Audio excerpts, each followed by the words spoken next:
Awamu ya pili. Kwenye awamu ya pili ningependa tupitie kwa Bible. Tujifunze tusikie Bible na inasema aje kuhusiana na maisha yetu. Bible inataka tufanye aje, tukae aje, ndiposa tupendeze pale machoni pa Mwenyezi Mungu. Kitabu chetu cha leo tutasoma kutoka kwa kitabu cha Ephesians chapter 6 kuanzia pale verse 10.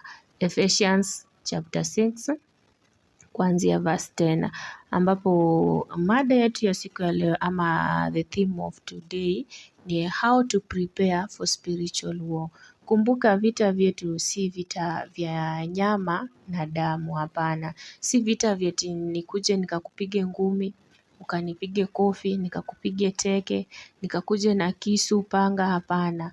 Vita ambavyo tunapiga kama Wakristo ni vita vya kiroho, si vita vya mwili kwa mwili, eti unapiga mtu, unagonga mtu, hapana, si hivyo. Vita tunavyo na havijaisha na havijaanza leo wala jana, vilianza kitambo sana. Tunazaliwa tunapata tu kama viko mpaka ile wakati ambapo Yesu atarudi kwa mara ya pili. Kwa saa hizi vita lazima tupige na tufanye nini?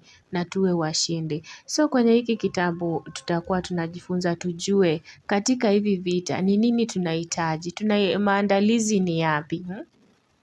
What are the preparation? How are we supposed to prepare ourselves for this spiritual war? Because ni ngumu. Bure ni uwezi. Na lazima ujue unapigana vita gani kabla uingie kwenye vita. Hata mtu akikuja pale kukushambulia tu kwa mfano, lazima ujue huyu mtu amekuja na njia gani na wewe utamuweza kwa njia gani. Manake vita vikija inafaa uwe mshindi. Usiingie kwa vita ambavyo hautakuwa mshindi. Usiingia kwa losing battle. Ukijua tu hii battle mimi naenda kulose, it's better usiingie.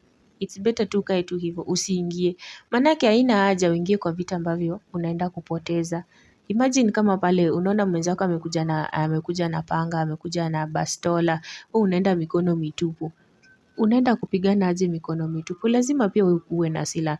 Ukiona huna silaha, jifungie kwenye nyumba, run for your safety. Acha kuendea pale mtu amebeba silaha, wewe unaenda pale mikono mitupu. Hata Waswahili walisema mikono mitupu hailambwi. Sasa itakuwa kwa vita mwenzako amekuja na silaha anazoweza kukushinda nazo na